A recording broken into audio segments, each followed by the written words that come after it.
Anayasa Mahkemesi'nin uzun tutukluluk ve seçilme hakları ihlal edildiği yönündeki kararının ardından dosyası yeniden mahkemece ele alınan bir CHP milletvekili geçtiğimiz hafta tahliye edilmişti. Avrupa İnsan Hakları Mahkemesi'nin Türkiye aleyhine milyonlarca dolar tazminata hükmetmesine rağmen Türkiye'de mahkemelerin adil yargılanma hakkını ihlal etmeye devam ettiği bir gerçektir. Yeni düzenlemelerle ihlal denetiminin Anayasa Mahkemesi'nde bireysel başvuru yoluyla sürdürülmesiyle birlikte benzer nitelikteki ihlal kararları Anayasa Mahkemesi tarafından da verilmeye başlandı. Anayasa Mahkemesi tıpkı Avrupa İnsan Hakları Mahkemesi gibi bir temyiz makamı olmadığı halde yerel mahkemece 34 yıl hapis cezası verilen CHP'li milletvekili hakkında verilen ihlal kararı sonrasında durumdan vazife çıkarırcasına yetki alanının dışına çıkarak dosyayı yeniden incelemiş ve tahliye kararı vermişti. Uzun tutukluluk ve adil yargılanma hakkı açısından böylesi bir uygulamanın sadece beyaz Türkler söz konusu olunca hayata geçirilmiş olması, bu ülkede bir kesimin ayrıcalıklı ve imtiyazlı olduğu gerçeğini bir kez daha gözler önüne sermiştir.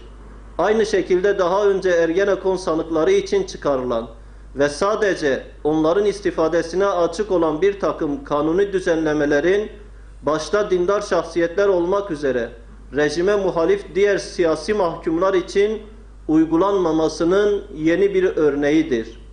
Uzun tutukluluk mağduru olan BDP milletvekillerine ve benzer durumdaki binlerce tutukluya Anayasa Mahkemesi kararının uygulanmaması, yargıda cari olan çifte standardı ortaya koymaktadır. İktidar Partisi, 2010 yılında anayasa referandumunda kendisine verilen büyük desteğe ve yargı erkinin anayasal kurumlarında etkin olmasına rağmen bu adaletsizlikleri giderici tedbirleri almamış ve halen de bu konuda 3 maymunu oynamayı sürdürmektedir. Adalet ve hukuk herkes için ve her zaman olmalıdır. Yargı başta olmak üzere tüm kurumlardaki çifte standarda son verilmelidir. Yakın bir geçmişte 10 yıldan fazla bir süre tutuklu oldukları halde dosyaları bir türlü sonuçlandırılmayan Hizbullah tutukluları İslami şahsiyetlerin kanuni mecburiyet dolayısıyla tahliye edilmelerine karşı çıkanlar, bugün uzun tutukluluktan ve sanıkların tahliye edilmemelerinden şekva etmektedirler. Sistemin zulmüne alkış tutup devamından yana tavır takınanlar, bir gün sıranın kendilerine geleceğini öngörüp, kime yapılırsa yapılsın, her türlü hukuksuzluğa ve keyfiliğe karşı tavır takınmalı ve adil olmalıdırlar. Tutuklulukta 5 yılını dahi doldurmayan ve hükümeti devirmek için darbe planlamaktan 34 yıl hapis cezasına çarptırılan hüküm özlü tutuklu, CHP milletvekilinin tahliyesini memnuniyetle karşılayan ama henüz tutuklu bulunan BDP milletvekillerinin ve diğer tutukluların tahliye edilmemelerine ses çıkarmayan hükümetin iktidar olmanın sorumluluğunu yerine getirmesi, yargıdaki bu çifte standardı ve keyfiliği ortadan kaldırması gerekmektedir. Halktan aldıkları oylarla mecliste halkın iradesini temsil eden ve millete vekil olan kimi siyasetçilerin halkın faydasına emek ve mesai harcayacak yerde haya ve edep dışı davranış ve sözler ortaya koymalarını esefle kınıyoruz. Ahlak ve edep sınırlarını zorlayan böylesi kişileri vekil diye meclis sıralarına oturtanlar, meclisteki sandalye sayısını muhafaza etme uğruna bu seviyesizlik ve ahlaksızlığa ses çıkarmayanlar, ahlaki sorunları olan bu kimselerin meş'um davranışlarına rağmen hala içinde barındıran, koruyup kollayan partiler de bu ahlaksızlığa ortak olduklarını bilmelidirler. Temiz bir siyaset her şeyden önce ahlak ve edep gerektirir.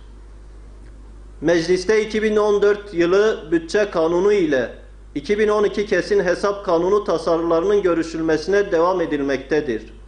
Kamu kurumlarının mali tablosuna ilişkin Sayıştay raporlarının yetersizliği sebebiyle kamu harcamalarının meclis denetimine elverişli olmadığı tartışmaları bir yana, meclise sevk edilen 2014 yılı bütçesinde her ne kadar merkezi yönetimin harcamalarında azalma, buna karşılık eğitime ayrılan payın artışı öngörülmüş ise de maalesef neredeyse eğitime ayrılan pay kadar faiz ödemesi planlanmaktadır.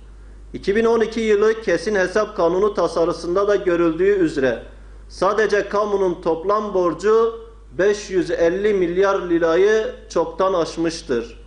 2014 yılında da 2013 yılı bütçesinde öngörüldüğü gibi borçların faizi için ayrılan bütçe yine 50 milyar liranın üzerindedir.